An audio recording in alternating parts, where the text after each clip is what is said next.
আর নবী সাল্লাল্লাহু আলাইহি ওয়াসাল্লামকে কেউ কটূক্তি করেছে, তাকে নিয়ে আমার মাথা ব্যথার শেষ নাই। আগে নিজের গালে দাড়ি নিয়ে আসো তুমি।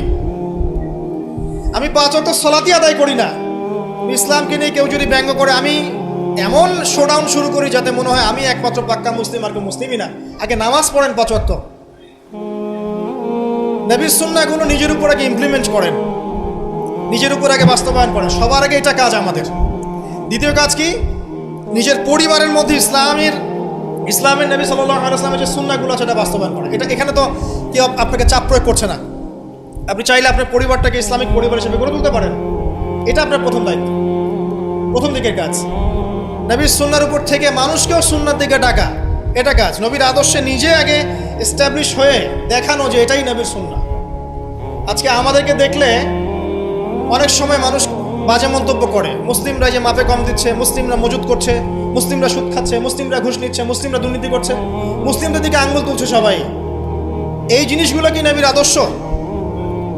আমরা তো নিজেরাই নবী করিম সাল্লাল্লাহু আলাইহি ওয়াসাল্লামের আদর্শের উপর অ্যাপ্রোপ্রিয়েটলি থাকতে পারছি না, তাহলে আমরা কি সত্যিকার অর্থেই আদর্শ উম্মাহ হতে পেরেছি? আমাদের প্রথম কাজ আগে এইটা, আগে নিজের উপর এটা ইমপ্লিমেন্ট করা।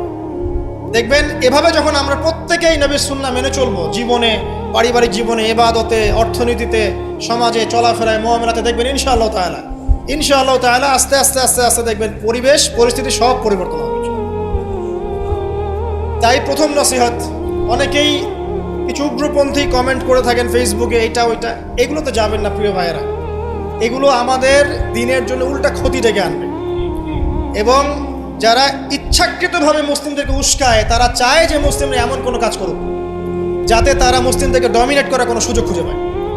আত্মঘাতী কোনো পদক্ষেপে যাবেন না, এটা আমার প্রথম নসিহত।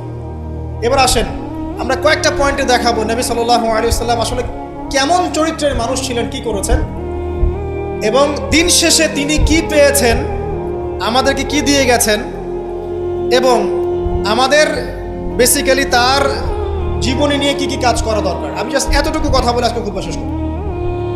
আমি একটা পয়েন্ট দিয়ে শুরু করছি। 1 নাম্বার, দেখেন নবী করিম সাল্লাল্লাহু আলাইহি ওয়াসাল্লাম যে সমাজে ছিলেন, আইয়ামে জাহিলিয়াত বলি না আমরা, কেন বলি? কারণ সেখানে জাহেলি কাজ হতো। এই তো জাহেলি কাজ মানে অজ্ঞতাপূর্ণ কাজ, মূর্খতাপূর্ণ কাজ।